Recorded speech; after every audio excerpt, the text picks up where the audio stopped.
sovereign should be listening.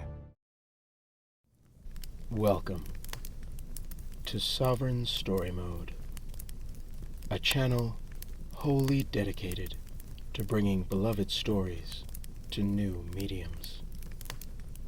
Come, take a seat by the fire. Today, we journey to a lonely mountaintop, said to be the land of the gods. I hope you enjoy.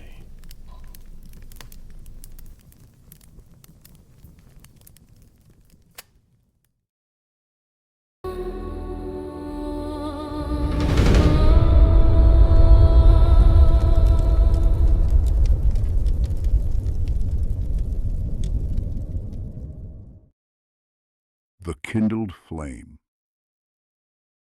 Chapter 2. Firelink Shrine. "Where are we going?" Snugly asked, his voice nearly lost in the howling wind. "The land of ancient lords," Aiolos answered, his words snatched away by the gale. "Lordran, where the bells wait to be rung and a curse waits to be broken. Will we find what we're looking for there?" Aiolos was quiet for a long moment, his eyes fixed on the world passing beneath them. A tapestry of ruin and faded glory spread across mountains and valleys that had witnessed the rise and fall of kingdoms beyond count. "I don't know," he finally admitted, his voice barely audible above the rush of wind. "But we'll find what we seek. And maybe," he thought to himself, clutching the ember hidden within his tattered tunic, "a way home." The colossal raven's talons bit into Aiolos's flesh with crushing pressure as they soared beneath blood-tinged clouds that stretched across the sky like an infected wound. Each beat of its obsidian wings sent waves of force through their bodies, the rhythmic whoosh, whoosh, whoosh, like the heartbeat of some ancient titan. The sun hung above the vermilion overcast, a pale disk barely visible through the crimson haze, its light sickly and wan as though the heavens themselves were bleeding. Beneath them stretched a vast mountain range extending in all directions as far as the eye could see, endless peaks like broken teeth gnawing at the sky. But among these lesser mountains rose one solitary behemoth. It dwarfed all its neighbors by a scale so grand it seemed impossible. This titan among mountains stretched far up through the red sky above, its summit lost in roiling clouds, its flanks carved with the ambitions and failures of countless generations. Then the great bird began to flap its wings with violent intensity, each stroke powerful enough to send shock waves through the air. They started to ascend, climbing higher and higher into the blood-colored clouds. Around Aiolos and snugly, all they could see was a fog of deep crimson that gradually shifted to pink, then rose, then finally to pristine white as they broke through the upper layer of the cloud bank. As they crossed through the uppermost limit of the clouds, the vast sky stretched out before them in all its terrible majesty, endless azure dotted with wisps of white, and in the distance a single solitary peak that jutted out of the cloud sea like the finger of a drowning god reaching towards salvation. The giant bird turned in the direction of the peak with deliberate purpose. Aiolos pressed his palm against his chest, feeling the familiar warmth of the ember he had found in the asylum. The warmth spread through his fingers, a tiny defiance against the encroaching cold of this world. This ember was all that reminded him of his family and village back home, a flickering memory in the vast darkness that had seemingly claimed the life he once knew.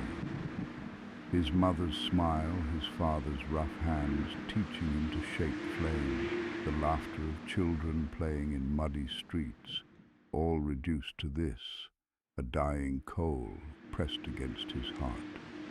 As they approached the lone peak, details began to emerge from the haze. Massive interconnecting walls sprawled across the mountainside like the calcified veins of some long-dead giant.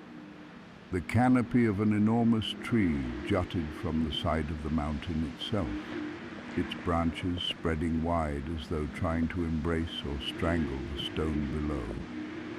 The city sprawled like a diseased organism across the mountainside, its architecture a testament to ambition turned to ash. Ancient towers jutted from the earth like broken bones thrust through rotting flesh, their surfaces blackened by centuries of decay, fire, and the touch of things best left unnamed.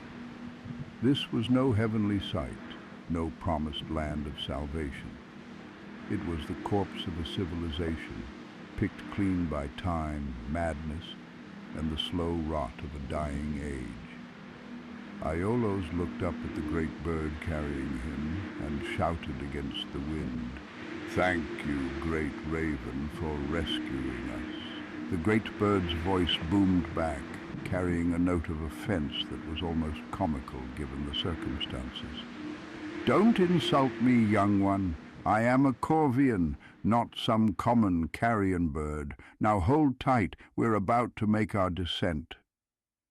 The giant crow tucked its wings and began a screaming dive that sent Aiolos' stomach lurching into his throat. The ground rushed up to meet them with predatory hunger, every detail becoming sharper and more defined with terrifying speed.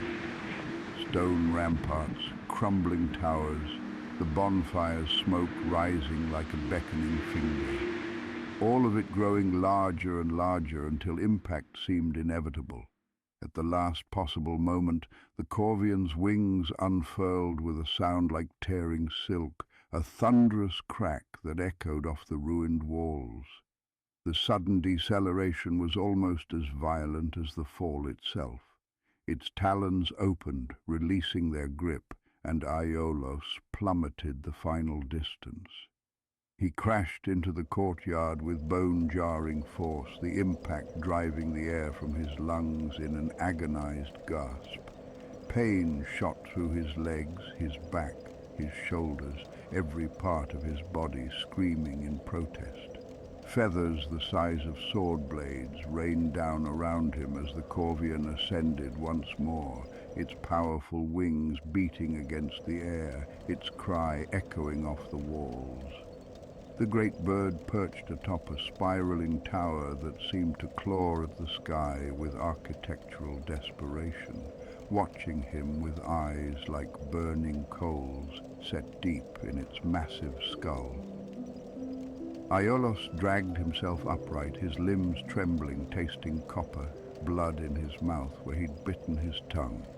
He spat red onto the cracked stone and took stock of his surroundings.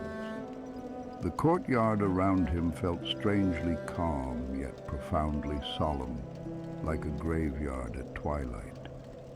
Cracked stone benches sat arranged like around a central bonfire that burned with unnatural persistence, its flames dancing and crackling. Ancient urns lined the perimeter, their surfaces crawling with moss and decay, holding water that had long since turned to brackish sludge. The massive oak tree that dominated one side of the space, its trunk thick as a house, its branches spreading wide to provide shade for the bonfire below. The oak stood impossibly tall and vital amid all this decay, its leaves rustling in a wind that carried whispers of ages past. Vines strangled the surrounding walls like grasping fingers, and weeds thrust through every crack in the stonework. Above it all loomed the great tree, not the oak, but something far more ancient and terrible. It had burst from the mountain itself, its trunk disappearing into the rock face as though the stone had grown around it. Its roots were visible in places thick as roads, cracking foundation stones that had stood for millennia. The bonfire crackled and hissed, its flames casting dancing shadows that seemed almost alive, almost purposeful in their movements. But it was not the fire that drew Aiolos's attention for long. It was the figure hunched in the shadows nearby. The man was a ruin of what he once had been, his chainmail hanging in tattered strips from a frame that had clearly once been proud and strong. His face was a map of suffering, etched deep with lines of defeat and hollowed by losses too numerous to count. Dark circles surrounded eyes that held the terrible clarity of one who had seen too much, endured too much, and finally broken beneath the weight of it all. Snugly flew over to the oak tree and perched on one of its lower branches, his head swiveling as he took in the vista. "Wow," he breathed, his young voice filled with wonder. "You can see so far from here." Aiolos looked over toward a set of broken stone windows set in what remained of the shrine's outer wall and started to walk in that direction, his boots crunching on gravel and broken masonry. When Aiolos neared the disheveled man, their gazes met. Aiolos felt something cold settle in his stomach. The warrior's eyes held not just suffering but a kind of knowing, the terrible awareness of one who had traveled this road before and found only despair at its end. "Another lamb for the slaughter," the crestfallen warrior rasped, his voice like stones grinding together in some deep, lightless place. "Tell me, was it the curse of the undead that brought you here? The pretty lie about salvation and purpose? Fool." Aiolos felt the man's gaze like ice water in his veins. There was something in those dead eyes that spoke of horrors beyond imagining, of hopes crushed beneath the grinding wheel of an indifferent cosmos that cared nothing for the suffering of those trapped in its mechanisms. "There is no salvation here," the warrior continued, his cracked lips twisting into something that might have been a smile in a gentler world. "Only the slow rot of eternity and bells that mock our suffering with the promise of change. 2 bells, they say. Ring them both and something wonderful happens." He laughed, a sound like breaking glass, sharp and dangerous. As if anything wonderful could exist in this charnel land of the gods. 2 bells, one above in the undead parish, one below in the plague-soaked depths of Blight Town. Ring them both, and the world might change, or it might simply find new and creative ways to torture those foolish enough to hope. "The church lies beyond the undead Burg," the warrior gestured with a hand that trembled like autumn leaves in a killing frost. "But the lift is broken, locked from above. You'll have to climb through ruins filled with hollows who were once men like you. Men who believed in purpose, in meaning, in the value of their struggles." His laughter turned to coughing, and specks of blood appeared on his lips, dark and viscous. "The other bell waits in the depths below the Burg, in that cesspit they call Blight Town. I'd die 1,000 deaths before setting foot in that plague-ridden hell again." The warrior's attention drifted away as he spoke those final words, his gaze focusing on some distant horror that only he could see, some memory that would not release him from its grip. Aiolos, only half absorbing what the broken man had said, stepped past him and approached one of the broken windows. He placed his hands on the crumbling stone sill and looked out toward the horizon, searching for anything familiar, any landmark that might guide him home. "I can't see any landmarks," Aiolos muttered, frustration creeping into his voice. I need to find a better vantage point. He turned around and looked to his left, where he saw a doorway that led deeper into the ruined shrine. Without hesitation, he jogged through the archway and came to a small chamber with 3 doors. He chose the one on the left and ran through 2 more doorways before entering what must have once been the epicenter of the shrine's spiritual power. In the center of the room lay a pool of water, oddly clean and clear compared to the brackish filth everywhere else, as though some vestige of sanctity still clung to this place. At the opposite end stood a statue of a woman sitting upon a throne made of intertwined tree and stone, holding a baby in her lap with a tenderness that seemed obscene. Its features cracked, showing just how ancient it was. In the corner to the right of the statue, a woman knelt beside a wounded man, her posture one of desperate care. The man glanced up as Aiolos entered and coughed, a wet, rattling sound. The woman looked back over her shoulder at the newcomers, and her face was a study in contradictions. She glared with fierce protectiveness, but as she did, a single tear ran down her cheek, cutting a clean path through the grime on her face. Then she turned back to the injured man without a word. Aiolos walked down the stairs into the pool. The water was cold against his legs, but not unpleasantly so.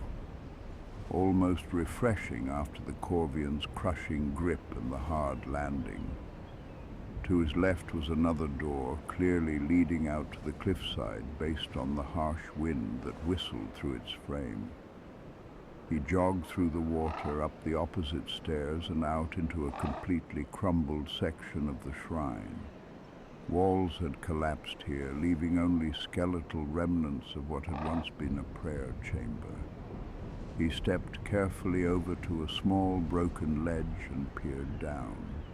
Below he saw a twisted, gnarled tree jutting out from between the walls, its roots clinging to stone with desperate tenacity. Then he looked out at the interconnecting walls that were now fully visible from this height. He could see towns nestled in the spaces between each massive wall, entire communities built in the shadows of these ancient fortifications. That's a weird way to separate your villages, he thought aloud. I wonder why they built it this way. He looked out toward the distant horizon and sighed. I still can't see anything familiar. No landmarks I recognize. Behind him he heard the giant bird shuffling on its perch, talons scraping against stone. Then the voice of the Corvian boomed out, "What is it you seek, young one?" Aiolos turned and looked up at the massive creature. "I want to go home." Home? The Corvian's head tilted, a gesture almost comically bird-like despite the creature's size. Yes, the Great Swamp.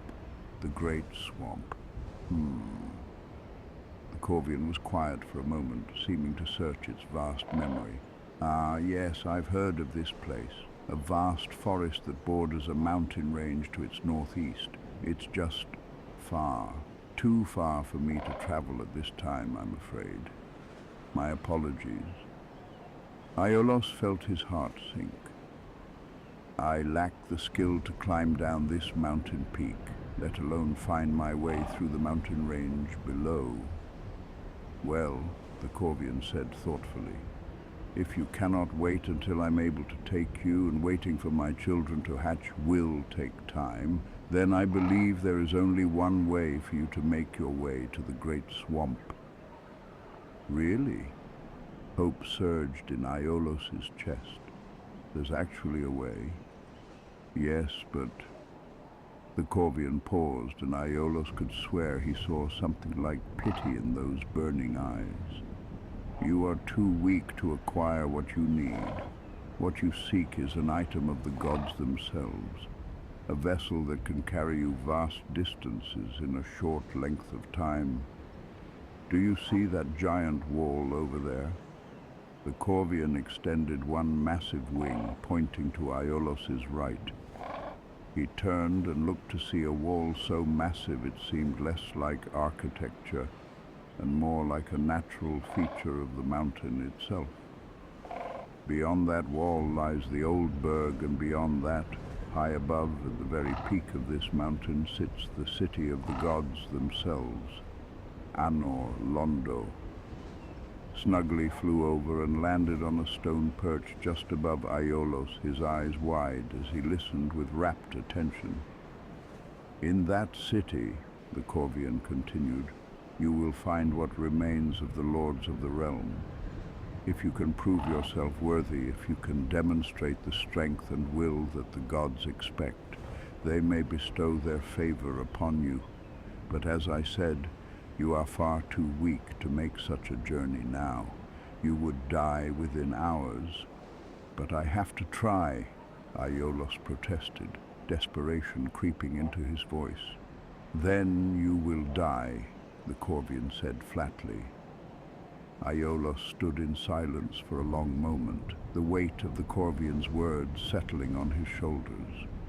The giant bird looked over its shoulder toward the family huddled near the statue, then back to Aiolos. Young one? My name is Aiolos, he interrupted, frustration boiling over.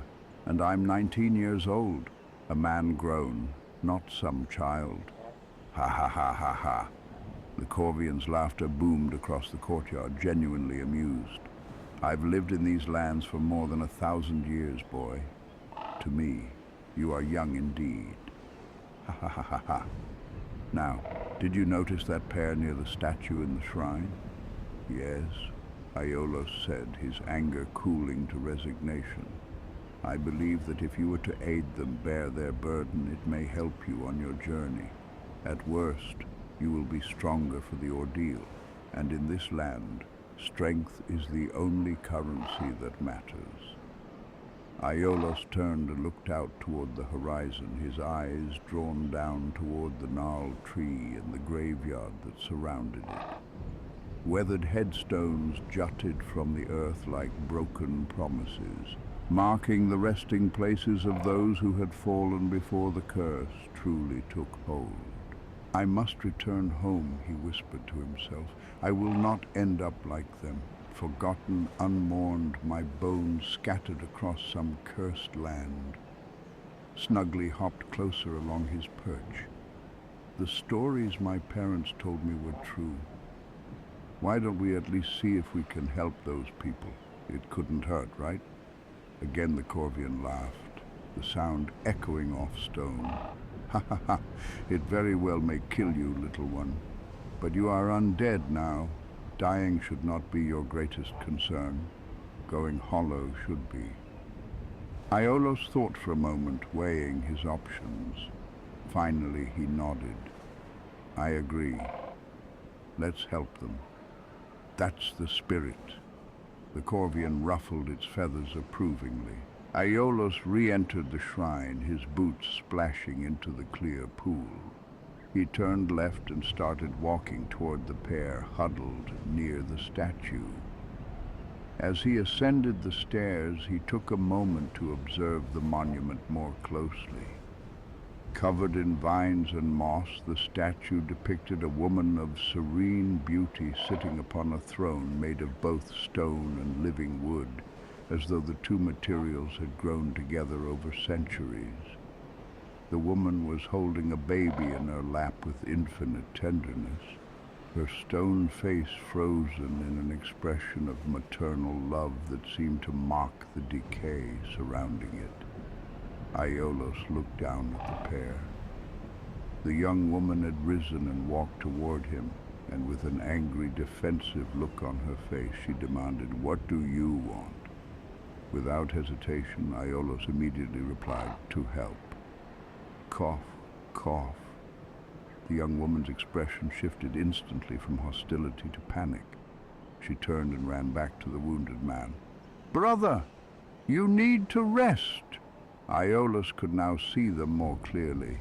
The pair wore tattered rags that barely covered their gaunt forms, their bodies showing the telltale signs of malnutrition and prolonged suffering. The young woman knelt next to an older man who sat with his back against the wall, an arrowhead protruding from the left side of his chest near his shoulder. The arrow had entered through his back, piercing the thick muscles. The latissimus dorsi traveled through the soft tissue of the axilla and exited through the front, tearing through the edge of the pectoral. Aiolos could see both the arrowhead and the shaft sticking out of the man's chest, blood seeping steadily from the wound. The man's hand gripped the arrow shaft, trembling with pain. The young woman looked over at Aiolos, then noticed snugly as the small hawk landed on his shoulder. She looked from the bird back to Aiolos, her expression shifting to something between hope and desperation. "Can you help us?" she asked, her voice breaking. "Yes," Aiolos responded without hesitation. He walked over and snugly hopped down to the ground. The woman stood and stepped to the side. Aiolos knelt beside the wounded man and assessed the situation. "I'm going to need to lean you forward," he said gently. The man nodded and groaned as he attempted to comply. Aiolos placed his hand on the man's right shoulder, opposite the wound, to support him as he leaned forward. He examined the man's back and thought to himself, "This looks just like when Ignacio got injured hunting.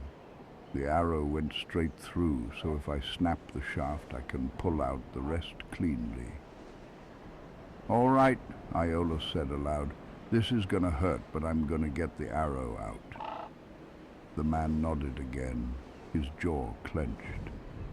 Aiolos gently grasped the arrow shaft protruding from the man's back. "On 3. 1. To spare him anticipation of the pain, Aiolos snapped the arrow shaft while holding the man's shoulder firmly in place. The man jerked and gasped, but Aiolos's grip kept him from injuring himself further. "Good. Now lean back a little and brace yourself." Aiolos moved around to the front, grasped the arrowhead, and making certain to pull in the same direction it had entered. He removed the other half of the arrow shaft in one smooth motion. He tossed both pieces away and immediately tore a strip about the length of his arm from the bottom of his already ruined tunic. "Now," Aiolos said, looking over at the young woman, "help me gently raise his arms." Together they lifted the wounded man's arms while Aiolos took the makeshift bandage and tied it underneath the man's armpits, wrapping it around his back and chest to cover both the entrance and exit wounds. It wasn't perfect, but it would slow the bleeding. Finally, Aiolos pulled the emerald flask from his hip, the Estus flask the dying knight had given him. "Do you have the curse?" he asked. Cough, cough. "Yes," the man wheezed. "Then drink this. It's Estus. You'll feel better." Aiolos tilted the man's head back gently and poured the glowing liquid into his mouth. The man swallowed, and immediately a look of rejuvenation and profound surprise washed over his features. "I feel like my wounds have closed. Like I've had a full night's sleep," he said in wonder, touching his chest where the arrow wound was already beginning to heal. "The effects of Estus will rapidly heal the wounds of those branded with the curse," Aiolos explained. "It doesn't fix everything, but you should be much better within a day." The young woman ran over and embraced the man, tears streaming down her face. Aiolos stood and stepped back to give them space. "Whoa, whoa. Easy now," the man said, though he was smiling as he returned the embrace. "Brother," the woman said through her tears, joy breaking through her voice. After a moment, the man gently pushed his sister back and looked up at Aiolos. "Where are my manners? I am Bram, and I thank you for saving my life. This is my sister."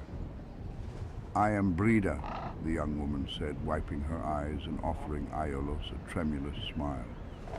"I am Aiolos," he replied with a slight bow of his head. "And I'm Snuggly," the small hawk chirped, fluttering back up to Aiolos' shoulder. "How did you get shot with an arrow?" Aiolos asked. "Escaping the Burg," Bram said, and the siblings exchanged a dark look. Seeing Aiolos' confused expression, Bram gestured to a relatively dry spot nearby. "You looked out over the cliff edge earlier, yes? You may have noticed the interconnecting walls surrounding different towns. Those towns are called Burgs. The Burg has been overrun with hollows. The upper reaches of Bellinor have been forsaken for decades now." "So you were run out of town?" Aiolos asked. "Not exactly, Mum, but it seems you have some time. So, in thanks for saving my life, I'll tell you about our escape from Bellinor's lower district." Bram settled himself more comfortably against the wall and began his tale. Far beyond the outer walls, deep within the Burg, there was a place once called Bellinor. Its lower district was the last bastion of purpose and sanity in these parts. Throughout the entirety of the Burg, the curse has infected all like a plague spreading through a body. Over time, those afflicted gave up in one way or another. They went hollow or simply stopped fighting. The lower district of Bellinor held the last of the sane humans. The old man trailed off for a moment, his eyes distant. Or at least it did until a few days ago. It happened in the late afternoon, about 3 days past now. The sun was just setting when I was returning from the market. My sister was home preparing vegetables for dinner. Just as I stepped through our door and greeted her, we heard a scream. Bram's hands clenched into fists as he continued. I stepped back outside to see what the commotion was about. Breda followed me to the doorway. To my right there was chaos. People running, shouting. A man came running at me in a panic and bumped my shoulder hard as he ran past. I watched him cross the bridge, then turned to see what he was running from. He swallowed hard. It was a man in a red hood with eyes like embers. They attacked me, left a deep gash across my chest. My blood fell upon our doorstep. I drew my blade. Just a broken sword, but it was all I had. I dispatched the attacker. Then I looked down toward the marketplace, and it was pandemonium. People running in every direction, fighting more hooded figures. Rabid dogs were attacking anyone they could reach. I grabbed my sister by the hand, slammed our door behind us, and we ran past the old shrine, past the well. As we reached the square, another hooded figure jumped out to attack us. I shoved Breda toward the stairs and turned to fight. During the struggle, I managed to kick the man in the chest, sending him flying back onto a nearby cart. Bram's voice dropped to almost a whisper. Then something from deeper in the Burg roared, something far from human, but no beast I've ever heard. The sound of it, horror written across his face. I took that moment to turn and run. Breda was waiting for me at the bottom of the stairs. I grabbed her hand and we ran up those steps as fast as our legs would carry us. As we were about to escape that grisly scene, I turned to my right and saw them in the distance, a pair of red slits in the darkness, eyes of evil, watching. We kept running up the stairs until we reached the top. There was a barred gate standing open with the key still in the lock. We slammed it shut behind us, but in our panic the key fell out and tumbled down the stairs. We couldn't reach it. The gate was already closed. We found ourselves in the upper Burg, near the ramparts. Still holding my sister's hand, we made a run for it. We crossed a bridge, and that's when an archer spotted us. We ran past him and down some steps, but then we saw them, a group of hollows huddled together on a bridge to our left. We just kept running, and that's when I caught this arrow in the back. He touched his chest where the wound had been. We followed the path here to Firelink Shrine. It seems a small group of them followed us part way, but they won't enter the shrine itself. And the lift is broken, so we can't even make our way to the back entrance. Aiolos thought back to the crestfallen warrior's words. That disheveled man mentioned something about a broken lift. In the room next to us, there's a set of stairs leading to what should be the entrance to the lift, Bram explained. But it's broken. Both elevator platforms are locked at the top. You sound like what you need isn't a lift or even a way back, Aiolos observed. You need a miracle. Bram gave a weak laugh. Perhaps there's a man who arrived here not too long ago. He looks like a cleric of some sort. While I wouldn't dare to ask him for anything, maybe he might be kind to you. Though I wouldn't bet on it. He paused, then continued with obvious reluctance. Actually, there's something you could do to help us if you were willing. Aiolos nodded his head in acknowledgement. Our younger brother, he was with a friend deeper in the quarter when the attack happened. Could you try to find him? I know it's likely he's... Bram's voice caught. He's probably dead, but he always wore a metal bracelet on his right wrist. If you could find it and bring it back, we would at least know what happened to him. Please. Aiolos felt concern wash over his face. The thought of searching through a hollow-infested district for a boy who was almost certainly dead filled him with dread, but he couldn't refuse. First, let me see about that cleric in the lift, he said. If the barred gate is locked, as you said, then we'll need to find our way to the back entrance somehow. Let's go, Snuggly. The pair turned to leave, and Snuggly called back over his shoulder, We'll find your little brother, I promise. But the danger, Breda protested. That thing will surely kill you. Aiolos turned back toward the bonfire, and despite the fear coiling in his gut like a serpent, he said with as much confidence as he could muster, I am a pyromancer of the great swamp, and I fear nothing. The words felt like a stone dropping into the pit of his stomach. The asylum demon's face flashed in his mind, that grotesque visage, those burning eyes, the hammer descending to crush him into paste. He started to walk away and called back, I will return. He said those words more for himself than for them. He stepped down the stairs, his boots splashing into the clear water, and crossed the room. He glanced at the Corvian, who looked at him briefly, then quickly looked away. Aiolos returned to the bonfire and looked over at the man in tattered chainmail armor. He said something about a bell above in the Burg, Aiolos thought. Snuggly fluttered over and landed on a branch of the great oak tree, watching. Aiolos stepped toward the crestfallen warrior, and as he drew closer, the man looked up. Oh, your face. My face? Aiolos asked, confused. Yes, your face. You look like you've gone nearly completely hollow. Aiolos's hand moved up instinctively to feel the skin on his face. Before his fingers touched his cheek, he caught sight of his hand, wrinkled, mottled, almost withered. The skin was gray and lifeless. He touched his face and felt the roughness, the lack of warmth, the texture of something more corpse than man. How can I stop my hollowing? He asked, a note of panic creeping into his voice. "Stop your hollowing? Ha ha ha.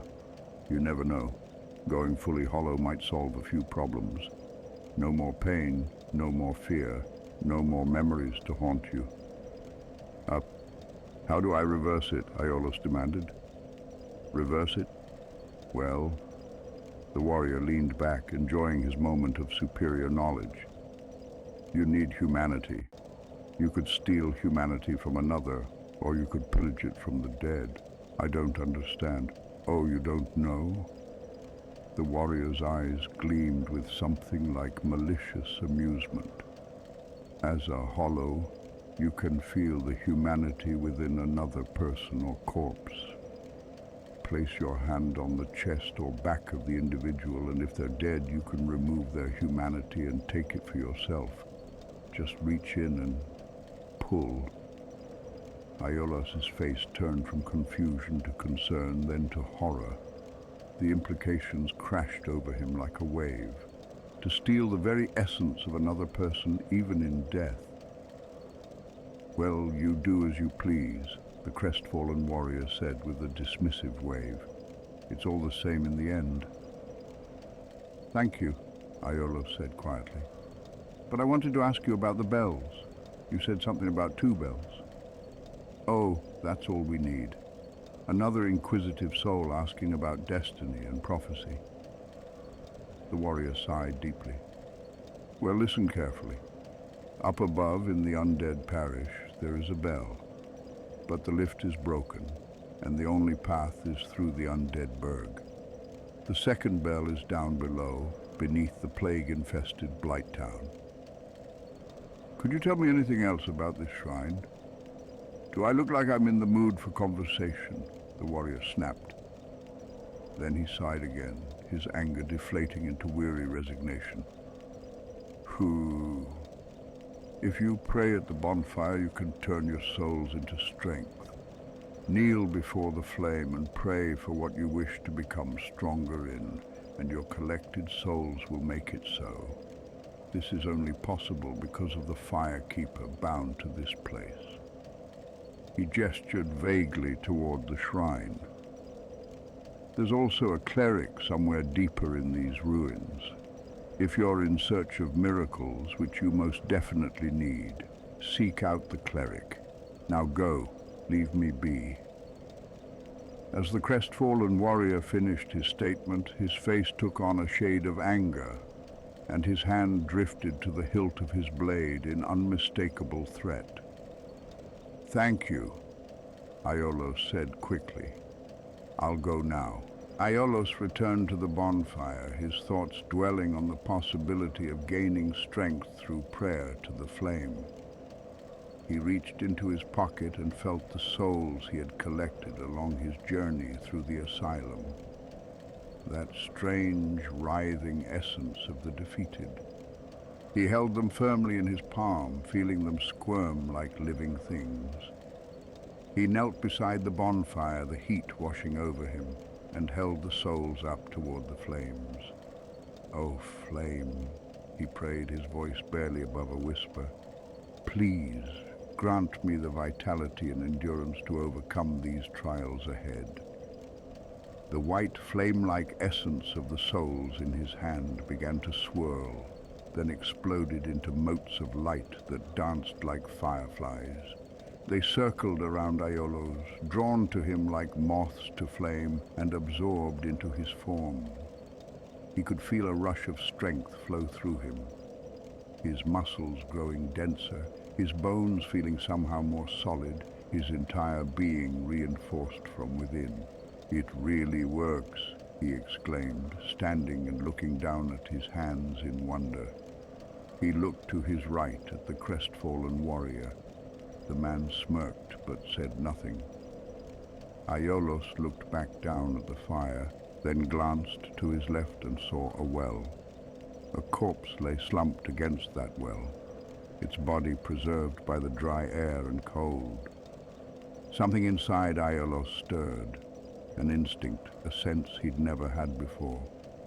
He could feel it, the humanity still clinging to that dead flesh. He stepped toward the corpse, his heart pounding. Standing over the body, he thought to himself, if he was right about the bonfire, maybe he's right about this too. He looked at his right hand, took a deep breath, and placed it on the corpse's chest. He could feel something there, viscous, thick, clinging to the dead man's essence like oil. He wrapped his fingers around it conceptually, not physically, and pulled. A black, diamond-like flame writhed and wriggled in his hand. Dark purple shot through with veins of deeper black, simultaneously beautiful and repulsive. The humanity of a dead man crystallized into this tangible form. It felt similar to a soul, but different, heavier. He stepped back over to the bonfire and again assumed the position of prayer. He held the dark, writhing thing in his hand and squeezed. It popped like a bubble and turned to particles that swirled around him before entering his form. He could feel the rush, the surge, as his skin filled with warmth and life. His body felt human again, truly human, not the shambling mockery he'd been becoming. He stood back from the bonfire and looked down at his hands. They were smooth, light tan in color, warm with circulating blood. The transformation was remarkable. Snugly fluttered down, landing on a broken stone chair nearby. Wow, it really worked. You look so different and happier. I feel different, Iolo said, wonder in his voice. I can feel the breeze, smell the burning fire, taste the air. He took a deep breath and let it out slowly. I feel alive. He looked down at his right hand and attempted to summon flame, to call upon the pyromancy that had once come so naturally to him. He concentrated, reaching for that inner fire that his father had taught him to kindle. Nothing. After a few moments of fruitless effort, he balled his hand into a fist and looked up toward the distant wall. Maybe I really do need a miracle, he muttered. The crestfallen warrior's laughter echoed across the courtyard, sharp and mocking. A blessing from the goddess Guinevere, the warrior explained, though his voice carried no reverence, only bitter irony. Maintained by her fire keepers, the girl beneath the bonfire, she's bound to this place, cursed to tend a flame that will never die and never bring warmth to her heart. They probably cut out her tongue to keep her from screaming her despair to the heavens. Mortified but feeling a need to thank the firekeeper for the Estus flask and its miraculous properties, Aiolos descended the stairs beside the warrior. He followed a path that wrapped around the base of the shrine, the ruins here older and more organic, as if the stone itself had begun to decay into something else. Behind a set of iron bars, he could make out a small figure huddled in the darkness, barely visible in the gloom. The firekeeper was barely recognizable as human. Her form was wrapped in tattered robes that had once signified high station, and her face was hidden in perpetual shadow. When Aiolos approached the bars, she recoiled like a beaten animal, raising her arms to ward off some expected blow. "I won't hurt you," Aiolos said as softly as he could, raising his empty hands. "I just wanted to thank you for this miracle." She nodded once, quickly, then gestured frantically for him to leave with movements that spoke of absolute terror. This was no blessed maiden serving the gods with joy in her heart. This was a broken thing, crushed beneath the weight of divine purpose and abandoned to suffer in silence for eternity. As Aiolos climbed back to the courtyard, he felt the weight of the firekeeper's misery settling on his shoulders like a heavy cloak. In this place, even miracles came at the cost of someone's soul. He turned back toward the stairs leading up into the shrine proper. Snugly hopped along beside him and asked, "Where are you going?" "To speak with the cleric. Maybe he'll be willing to help with the lift, or at least tell us something useful." Stepping through a crumbling archway, Aiolos found himself in what had once been a grand hall. The corridor opened into another chamber, this one bearing the skeletal remains of what had once been a chapel. Large vases lined the back wall, and fragments of stained glass windows depicted scenes of glory that now seemed obscene in their optimism. Knights in shining armor, maidens offering blessings, the sun rising over pristine kingdoms. All lies, if this place was any indication. A figure sat at the far end of the chapel, and as Aiolos approached, the man rose. He was large, his plate armor gleaming despite the pervasive decay around them, polished to a mirror sheen with obvious care. His face was stern, but not unkind, marked by the rigid certainty of one who desperately clung to nobility despite humble birth. In his hands he held a spiked mace, a brutal weapon at odds with his religious trappings. Aiolos stepped closer and was about to speak when the man cut him off. "I am Petrus of Thorolund," the man intoned, his voice carrying the weight of unwavering faith, or at least the desire to project such faith. "If you have business with us, speak. If not, I would prefer to maintain our distance. Nothing personal, you understand, but in this place, trust is a luxury few can afford." There was something almost pitiful about the man's formality, his desperate clinging to the rituals and courtesies of a world that had long since crumbled to ash and been scattered by uncaring winds. Aiolos could see the cracks in his certainty, tiny fissures where doubt had begun to seep in like poison through stone. "I am Aiolos of the Great Swamp," he replied, matching the man's formality out of something resembling respect. "I mean no harm." Aiolos glanced down at the spiked mace, then back at Petrus's stern face. Aiolos looked to a staircase to his right. He thought to himself, the lift must be up there, but not wanting to upset this man further or provoke him to violence, Aiolos said carefully, "I will leave you to your prayers." He turned and left through the doorway he'd entered, feeling Petrus's eyes on his back the entire way.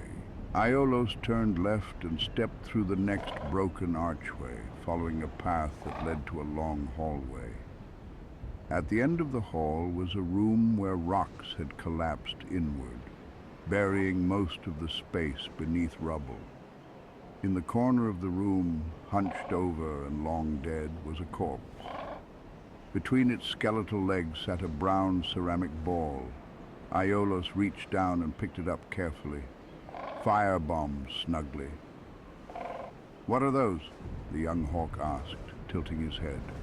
"These are urns made of clay and reeds." Aiolos popped open the top to show him. "Inside is black powder and a string fuse. You light it, throw it, and it explodes. They're great for making fire when you can't summon flame yourself." They turned around and returned to the bonfire. In the broken room just before the courtyard stood the great oak tree, and next to it stood Breda, the young woman they'd helped earlier. She saw Aiolos and Snugly as they stepped out of the archway and immediately ran over. "Hey, you said you were going to try and save the others, yes? Well, do you see up there?" She pointed toward a large bridge that spanned the valley far above them. Aiolos and Snugly stepped over to the tree and looked in that direction. "Do you see the closer bridge? You'll have to follow that path to reach the Burg. The best way is through a barred gate just outside the aqueduct, although it might be locked. If it is, do you see that bridge higher up, further in the distance?" "Yes," Aiolos confirmed. The back way into the lower Burg is on that bridge. Be careful. I think we were followed from the Burg, and those things might still be lurking nearby. Aiolos looked at the woman and nodded. Thank you. I'll remember your advice. They returned to the bonfire. Aiolos looked up toward the bridges Breda had indicated, then checked the Estus flask at his hip. It was full again, magically replenished by the bonfire's power. He drew his axe and his shield, feeling their weight. All right, he said, as much to himself as to Snuggly. Time to embark on our journey. The staircase leading to the aqueduct stretched upward like a stone serpent winding toward some ancient doom. Each step carried Aiolos further from the dubious safety of the shrine and deeper into the heart of a world gone mad with decay and the slow death of meaning. The walls around him were scarred with claw marks and dark stains that could have been blood or rust or worse things that had no name. The very stone seemed to weep with the accumulated suffering of centuries. A ceramic firebomb suddenly exploded against his shield as he neared the top of the stairs, coating the metal in alchemical fire that burned with unnatural persistence, clinging like living hatred. The hollow that had thrown it stood on a precipice overlooking a vast ravine, its clothes hanging in tattered strips from a frame that had once been fully human.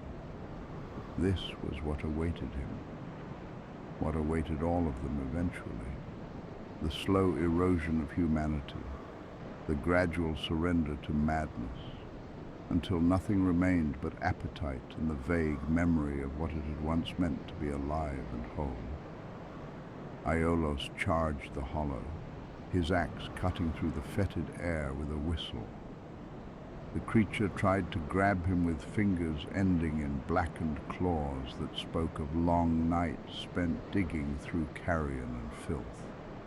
Behind them both, another hollow approached with a battle axe raised high, its movements jerky and uncoordinated but no less deadly. The melee was brief and brutal. Aiolos' axe found flesh and bone, and bodies tumbled over the precipice into the ravine far below. Their screams echoed off the stone walls until distance swallowed them whole, leaving only silence. Aiolos stood alone on the precipice, breathing heavily, his hands slick with blood that was not entirely his own. Each kill came easier than the last, more mechanical, less horrifying. And that terrified him more than any of the monsters he faced. Another hollow attacked from above, hurling itself at him with mindless aggression. Aiolos responded with a firebomb, watching with grim satisfaction as the creature danced in flames before plummeting to its death, its screams cut short by impact. At the edge of the precipice, a corpse lay in a spreading pool of its own congealed blood, the liquid thick and dark like tar. Aiolos and Snuggly stepped into the aqueduct proper. The man-made river that carried them deeper into the Burg was a testament to the engineering ambitions of a civilization now reduced to corpses and madness. Moss and vines covered the walls like a green shroud, choking out what little light penetrated this far. The water itself carried the taste of centuries-old decay, metallic and bitter, wrong in some fundamental way. Iron bars blocked certain passages, their metal twisted into shapes that suggested desperate, futile attempts at escape by those long since dead or hollow. The corridor stretched ahead into darkness so complete it seemed almost solid, as though the shadows themselves had congealed into something tangible. Aiolos waded through the cold water, his boots squelching in mud that might have been silt or might have been something far worse. The sound of his passage echoed off the walls like the breathing of some vast, sleeping beast. An archway to his left offered escape from the aqueduct's oppressive confines. Beyond it lay stairs leading up to what appeared to be ramparts. Aiolos and Snuggly looked up the stairs, both feeling a profound sense of foreboding settle over them like a burial shroud. "Are you scared?" Snuggly asked quietly. "No." Aiolos swallowed hard and started to ascend the stairs, his knuckles white on the handle of his axe. But they both knew he was lying. The journey had truly begun, and ahead lay the undead Burg, a maze of madness, monsters, and the accumulated suffering of those who had come before and failed. Behind them, Firelink Shrine waited with its broken promises and cursed bonfire. Ahead lay the bells, the truth and the weight of a choice that would echo through the ages. The wheel of fate continued to turn, grinding hope and despair into dust. And Aiolos, pyromancer of the great swamp, branded with the dark sign and chosen by prophecy or cruel chance, climbed toward his destiny one terrified step at a time.